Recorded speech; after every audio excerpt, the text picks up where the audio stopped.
How to protect your WhatsApp account from hackers. Here is a step-by-step guide to get started. Open WhatsApp on your phone. Next, tap on the three vertical dots icon at the top right corner of the screen. From the menu, go ahead and select Settings. Then select Account option. Furthermore, choose the two-step verification and hit Turn On button at the bottom. Adding two-step verification adds an extra layer of security to your WhatsApp account. Once that's set up, head back to the main chat screen. Again, click on the three vertical dots icon to access the menu. However, this time select the Link Device option.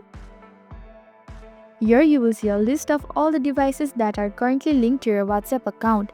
Carefully review this list. If you notice any suspicious devices, it might be a sign that someone else has access to your account. To protect your account, simply tap on the suspicious device and hit Logout.